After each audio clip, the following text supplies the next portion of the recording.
Hey guys, thanks for tuning in. I want to talk about this new Mace Windu book that's coming out. Mace Windu returns in Star Wars and is a direct sequel to The Phantom Menace. Oh, and the reason I want to do this is because this is actually, there's more to it than just this Mace Windu book. There's a whole ideology and stuff that I want to just bring up real quick with you guys. Mace Windu is set to return to Star Wars in an epic sequel. It's easy to see how Mace Windu's refusal to make Anakin Skywalker a Jedi Knight contributed to his betrayal of the Jedi Council and his becoming a Sith Lord known as Darth Vader. Yeah, but, you know, at the same time, Anakin was just an emotional basket case, and he didn't need to let it go that far. But when Windu never shared Qui-Gon Jinn's beliefs that Anakin was the chosen one, which led to some friction between Mace, a dogmatic member of the Jedi Order, and Qui-Gon, the maverick and unorthodox Force wielder. Okay, yeah, I guess. It wasn't until Qui-Gon's death at the hands of Darth Maul in Star Wars Episode 1 Phantom Menace that Mace finally believed the Sith had returned. In canon, we never see how he deals with that knowledge, or with his fellow Jedi's death as we jump forward 10 years into Star Wars Attack of the Clones. But now, a new faraway galaxy adventure, which is a direct sequel to The Phantom Menace, has been released. Okay, so this book takes place between Phantom Menace and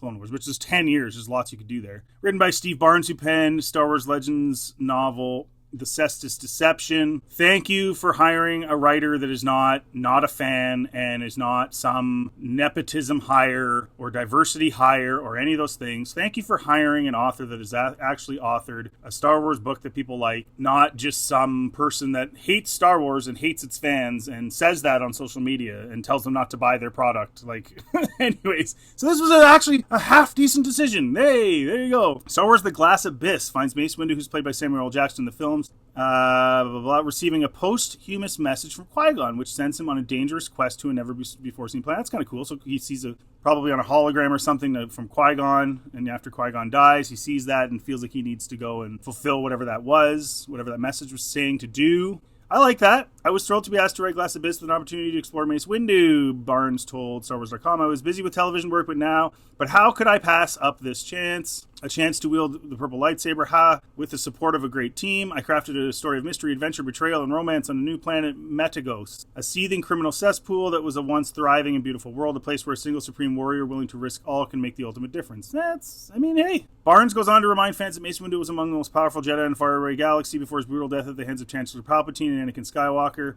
before adding that he's excited to read The Glass Abyss himself, saying, "At all times I remember there is only one goal in writing such a book, to be true to the mythos and thrill the fans." What?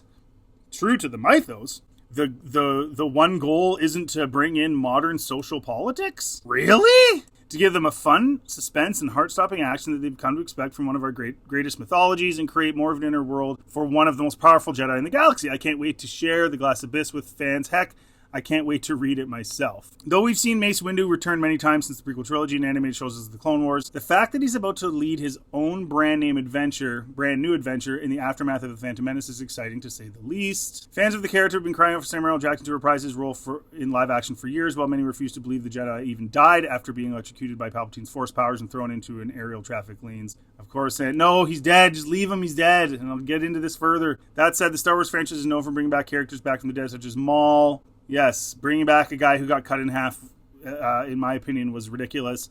Boba Fett is another culprit, thought to have been killed after falling into the Sarlacc pit. Again, it's the Sarlacc pit. Anyways, it's just leave him dead. And you can leave him dead and still have good stories about him. This is what I'm implying here. That's why I talked about this article. The Jedi are reeling from Qui-Gon Jinn's sudden death at the hands of a Sith. Jedi Master Mace Windu's feelings about Qui-Gon have always been complicated and have not been made any simpler in death. While they often disagreed, Mace valued Qui-Gon's unique perspective and their shared dedication to the Force made them allies. Without Qui-Gon and his unorthodox views, Mace feels out of balance. While considering his fallen friend's legacy, Mace is surprised to receive a final message from Qui-Gon, marked to be delivered to Mace on the event of Qui-Gon's death. So Qui-Gon actually specifically had this message for Mace. The message contains a last request, a plea to help the Outer Rim planet of Metagos. Okay, that's a cool premise. Like, even though him and Mace didn't always see eye to eye, the greater good mattered more, so he left him a message knowing he's super powerful and knowing he's a dedicated Jedi. I think that's cool. I think that's a cool little twist. Qui-Gon Jinn is also set to return in a new graphic novel series, Star Wars Hyperspace Stories, which releases in January 2024. Wow, who's writing that? I don't know. The Glass Abyss will come out in August. Okay, so my whole point of reading this article is, first of all, this sounds like it's actually going to be pretty good. It has a half-decent writer in it, and the premise is kind of cool. And yes, we've all wanted to see more Mace Windu, and we all wanted to see more Darth Maul. We all wanted to see more Boba Fett. My whole point, since all of this has been going down and everyone comes back from the dead and it just ruins death scenes now and they mean nothing. I mean, look what they're doing now. Now they're letting people get stabbed. They're back 5 minutes later. It doesn't make any sense. So my whole thing was when you have these characters that they're not mains, but they're supporting roles like Mace Windu or Maul or any of these guys that people really like, Boba Fett. And they all had really important roles in the story. They just didn't get a ton of screen time, especially Boba Fett. But his role in the story, especially in Empire, was quite important. My whole mentality was, instead of bringing back from the dead, why aren't you doing prequels? Right? Like, instead of bringing Boba Fett back from the dead and doing a really, really terrible Boba Fett show, where he's constantly got his helmet off, he's not a bounty hunter anymore, he's some sort of softy, weird version of himself, why wouldn't you have done a movie about Boba Fett? Originally, by the way, the first movie that was rumored to come out from Lucasfilm after they bought Star Wars, obviously there was the sequels, but the first standalone movie that was rumored to come out was going to be a Boba Fett. Why wouldn't you have just done a prequel Boba Fett, like something taking place, like they did anyway, like the timeline for Boba Fett, he crawls out of the star. Why didn't you do something before that? Tell us some cool stories on some other planets with Boba Fett doing bounty hunter work, and then maybe he takes his helmet off on his downtime, like maybe he lives on Coruscant, and you do see him without his helmet because on Coruscant, he's a totally different person, has a totally different alter ego, and he's just some guy, and he goes there for his downtime and his R&R or whatever. And then have him always having it on and doing bounties and stuff on other planets otherwise. That would have been cool. It would have given a backstory to him. He's sort of got this maybe double life or something like that. He's a bounty hunter, but he's an actual guy too. But when he's a bounty hunter, he's a bounty hunter. He's not a non-bounty hunter, weird guy that's trying to run a reputable business on Tatooine or whatever he was trying to do.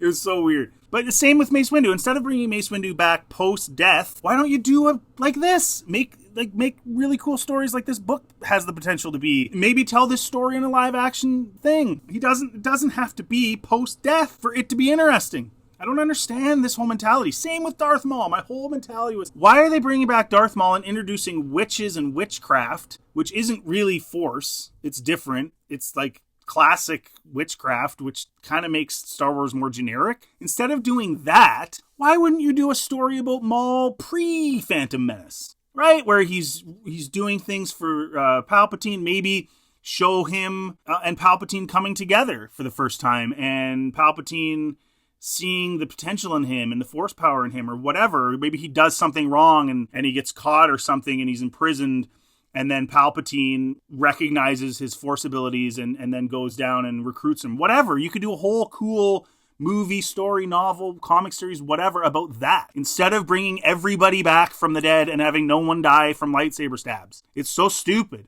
Even if you don't want to kill Sabine, because there's a percentage of people that are into Sabine. Let her die. Right? Let her die. Make that scene intense and leave us with something and go, holy crap, this Shin person and this Balin character, they're serious. They're not messing around. They're killing people. That would have put so much more tension into the scenes that came after, instead of doing the complete opposite where we're like, well, is anyone really going to die anyway? Like, does anyone care? Have stories of Sabine from the past. It doesn't all have to be like, this is what I don't understand about Disney, man. Why do they do this? It doesn't make any sense. And George was involved with the Clone Wars, not heavily. A lot of people say, oh, he was dead at all. No, according to Filoni, he came in once every couple of weeks, looked around, but he did approve of Maul coming back. And I'm really disappointed in that. I don't know why George would want to bring in Night Sisters and generic magic into Star Wars. I think that was a mistake. I think the Force being mysterious and sort of outside everything, but yet a part of everything, it just makes it cooler. That's why I don't want them to do the Dawn of the Jedi, because we need mystery in fantasy. If you just reveal everything all the time, it loses its nuance, it loses its mystery. But George did do that. I'm disappointed he did that. But having said that, I still think it would have made way more sense to leave him dead. He got cut in half. And have stories before he died. What do you guys think in the comment section? Is this a cool idea, having this story taking place in between Phantom Menace and Clone Wars? Do you like this idea? Do you like the idea of having something about Windu like this? Do you like the Qui-Gon connection? And also, do you think it would have been better to just have these dead characters stay dead and just do prequel stuff about them, like stuff before they died? What do you think about that? Let me know in the comment section. Thanks for tuning in, guys. As usual, if you like my content, please like and subscribe. It really helps the channel. Check out any of my other Star Wars content, any of my other content as well. I also have the sequels reimagined on my channel. You can check those out. And thanks for listening. Thanks for watching, and have yourselves a really good day.